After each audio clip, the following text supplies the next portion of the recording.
When you look at the key elements of East Bayfront, we think it'll be Toronto's waterfront jewel. 55 acres right next to the downtown core, be 5,000 market units, of which 20% will be affordable rental, about 2.5 million square feet of commercial and employment space. Again, unlike West Don Lands, which is primarily residential, East Bayfront has to be a mix of employment, residential, entertainment, cultural. It is really the gateway to the waterfront for the city, so it's a much harder precinct to plan and to implement. We're building in a continuous water's edge promenade, and again, public realm will be 25% of the land area. We're also insisting on low-scale development at water's edge. There's been a real public backlash against towers lining the water's edge, so our plans really start 4 to 6 stories at the water's edge, escalate up 10 to 12 stories at Queensquay Boulevard, and up as high as 37 stories at the point towers that act as the gateways or portals on the arterial roads that come down to the water's edge. We're also insisting on non-residential uses at the key grade. So at park edges and water's edge, we do not want to allow residential use at grade, because our fear is that that residential use at grade will unofficially privatize public space. So we want retail space, community space, cultural space, entertainment space, spaces that will attract footfall but won't privatize the public realm that's right next to it.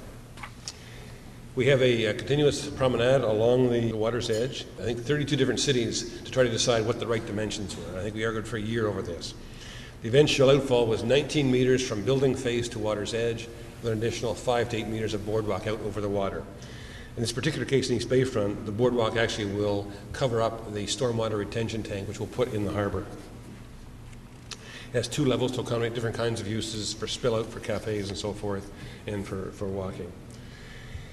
And our community retail uses really are envisaged at street level, supported by transit, generous sidewalks, cycling lanes, and so forth. Again, adopting a transit-first approach in East Bayfront, with every residence being no more than 5 minutes away from a transit stop. So we had a competition for the foot of Jarvis Street. That was won by Claude Cormier from Montreal. It's called Sugar Beach, which sort of pays homage to the sugar plant across the slip from it. The 3 main features there are the urban beach, a sandbox, effectively, the water's edge promenade that goes through the park, and a plaza space that accommodates uses by the adjacent new office building that's being built by TEDCO for chorus entertainment. The other major park is Sherbourne Park, again, the foot of Sherbourne, that opens up to a park space. It's about 4 acres, being designed by Greg Smollenberg out of Montreal, or out of Vancouver, pardon me. This will be quite spectacular. The southern part of this will have an open lawn area for civic events, and the north portion will be much more of a community or neighborhood park. But the central feature that's quite interesting is that there's a channel down the park with a pond, and that channel will actually treat stormwater. The stormwater that's held in the tanks in the harbor will actually be pumped up to the north end of the park, run through UV treatment through water artworks, and down through the channel and out into the harbor. So it's actually doing dual duty as park, artwork, and public infrastructure. So let me just show you the sort of land we're working on in East Bayfront. The north part of this is privately owned, but you can see we have 3 publicly owned pieces: Dockside, Parkside, which is the tall building just to the right of the park, and Bayside. Our full build-out's probably going to take 10 to 15 years. We're assuming that reasonable condominium growth in Toronto of about 12,000 units per year.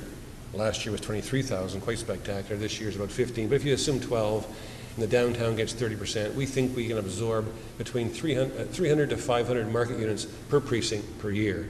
So that gives us a 10 to 15 year build out for our first 2 precincts. In Dockside, which is well underway, that includes about 1.4 million square feet of office and institutional space. That includes the new headquarters of Chorus Entertainment, being built by TEDCO, which is the Toronto Economic Development Corporation. And we're also putting next to that the future home of George Brown College. And that was our answer to the animation issue for February. Bring students down. Students are there all year round, and that'll support retail, it'll support cafes and so forth.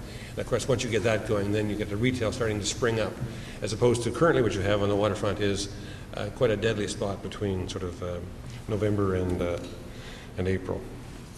The Parkside development is the one that goes to the north of Queensquay Boulevard, just to the east of Sherbourne Park. Our selection process started there in March 2008, and we're now trying to finish up our discussions with developers for December of this year to execute the agreements. That's about 700,000 square feet of GFA. This was partly city land and partly land that we acquired. It would be primarily residential. The last piece in East Bayfront that's going out to the marketplace is what we call Bayside.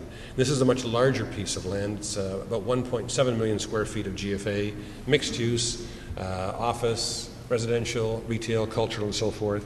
It's a 13-acre site. And we've gone through a two-stage process: an RFQ to sort out sort of who the most eligible and competent developers are, and then for that shortlisted group, ask for an RFP. Now that RFP is a fairly expensive proposition, so we're trying to make it a fairly short list.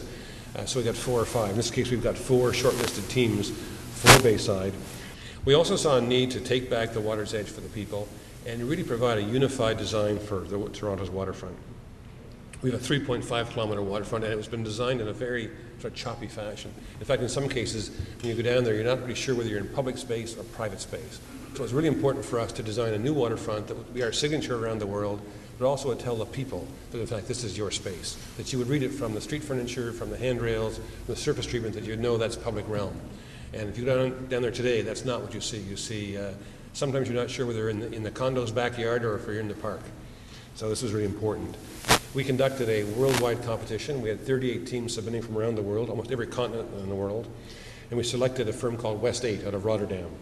And the key components that they delivered in their design were this connection of the ends of the quays by timber bridges, the filling in of the heads of the slips with timber public spaces, and most importantly, I think, the taking back of Queensquay Boulevard and creating a linear park the length of Queensquay Boulevard where the south lanes are now. So currently that's an arterial road that has 2 lanes each side of the tram lines.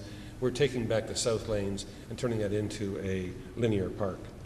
We already have expanded the boardwalks along York Quay and John Quay. Again, that was a bit of a prototype.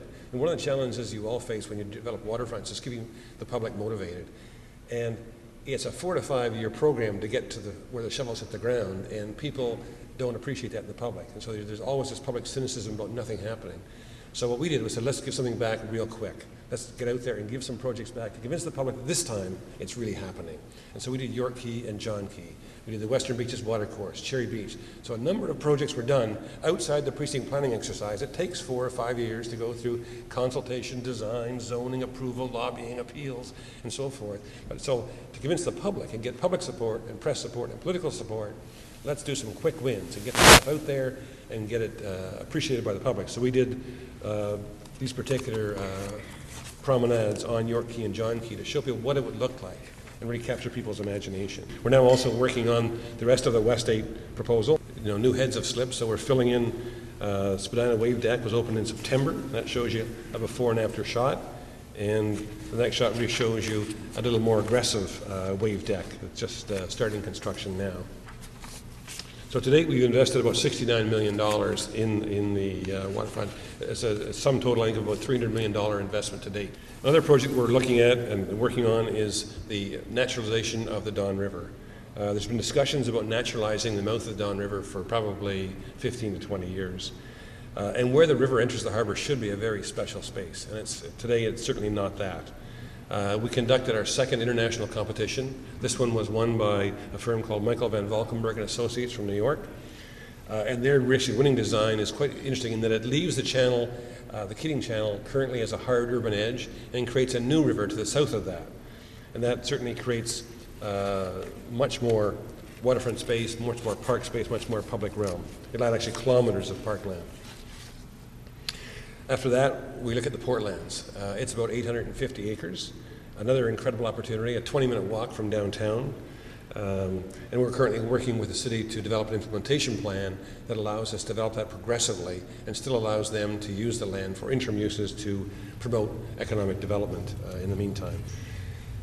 One of our further on projects is Lake Ontario Park.